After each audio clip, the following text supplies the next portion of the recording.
Hey guys, it's Carl once again from INC Live, welcoming you back to the channel and welcoming you to our most recent post-fight reaction. This time we were looking at Derek Brunson's match up against Kevin Holland. I've just finished watching the card. With that being said, let's get to the fights. I'm going to start by talking about that main event with Derek Brunson scoring a unanimous decision over Kevin Holland, in the process snapping Holland's 5-fight winning streak while extending his own to 4. Now, we run opinion polls on the main channel for each Title V main event, and heading into this one, I just checked the numbers earlier this morning.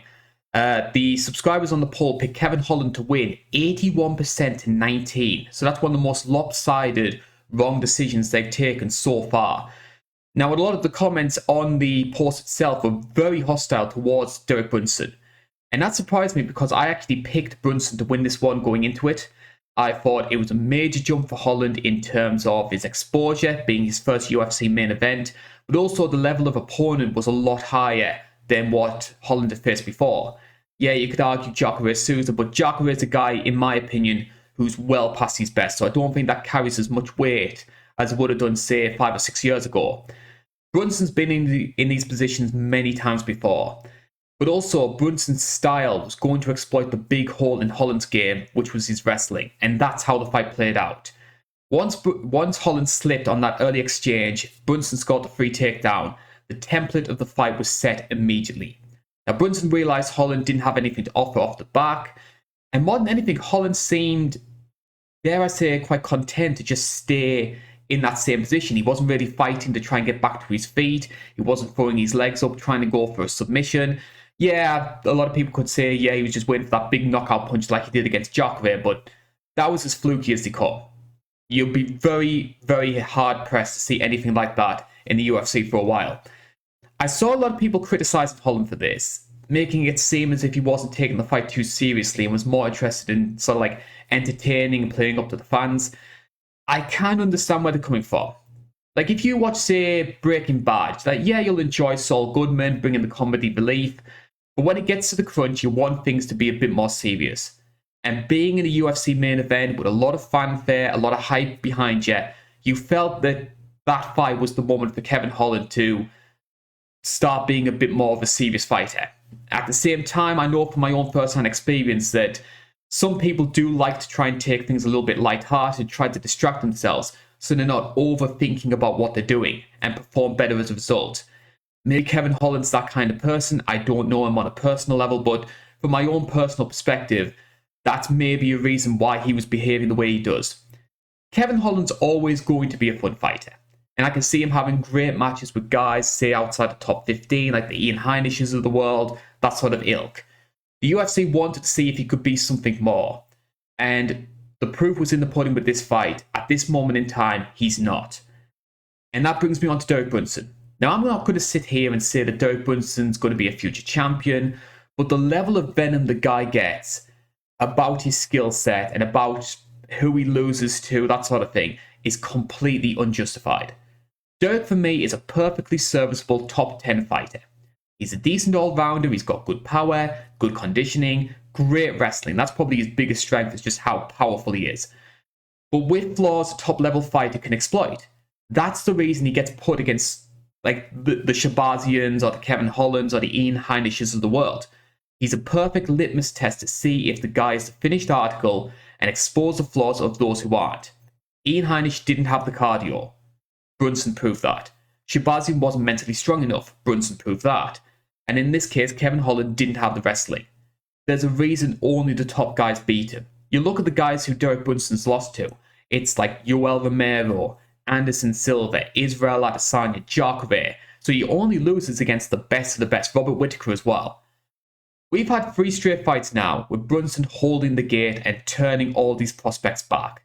In my opinion, he's done enough to warrant his own jumping quality. He called out Paulo Costa after the fight, and given the way middleweight's playing out, I think that's a great matchup.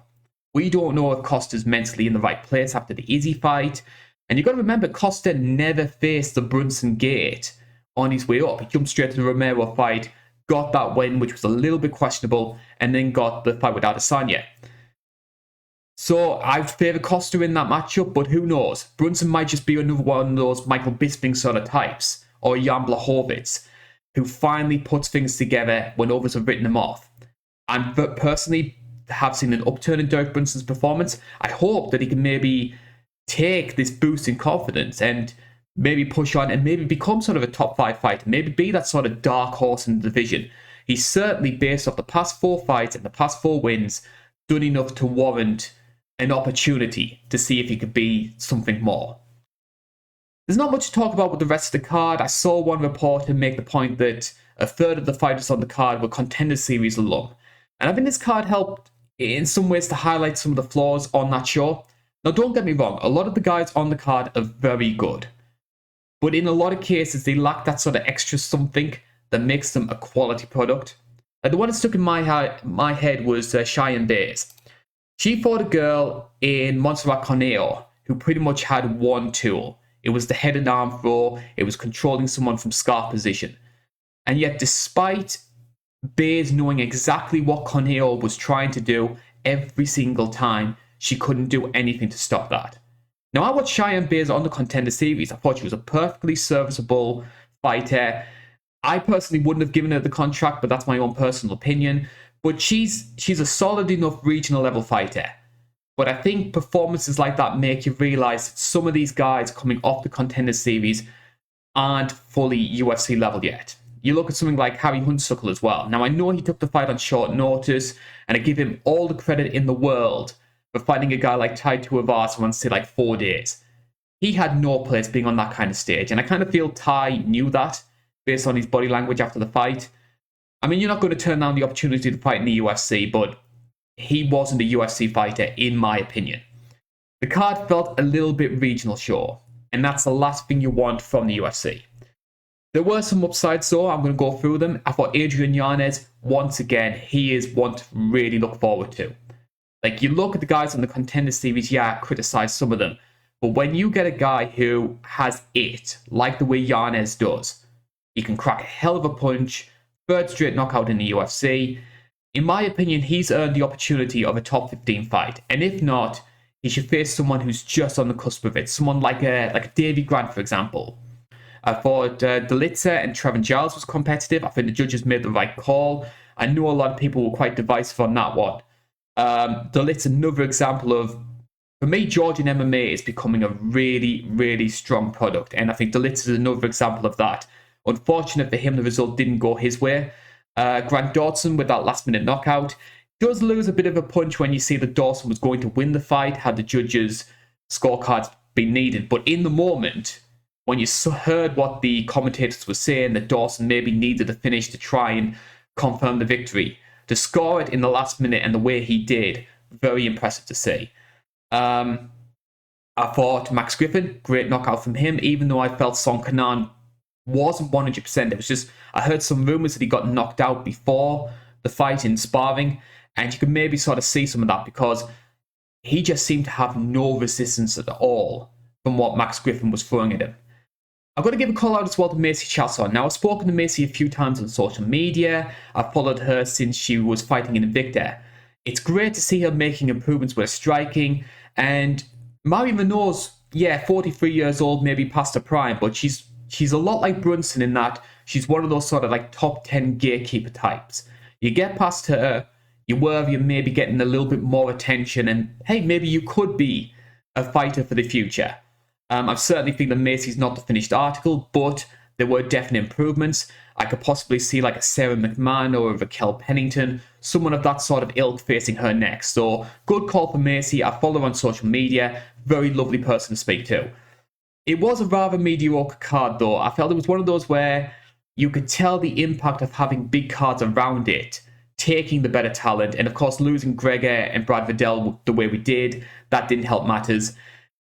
I mean, as an MMA fan, I'm not going to complain about having too many fights, but you would have liked to have seen a bit more star power on this show. As it was, perfectly fine. It wasn't a UFC product, if you know what I mean. Now, UFC 260 is just around the corner. Now, that's another card which has been hurt recently. Of course, Volkanovski and Ortega got cancelled. But that main event, as of now, remains in place. Stipe Miocic and Francis Ngannou. Who is the baddest man on the planet?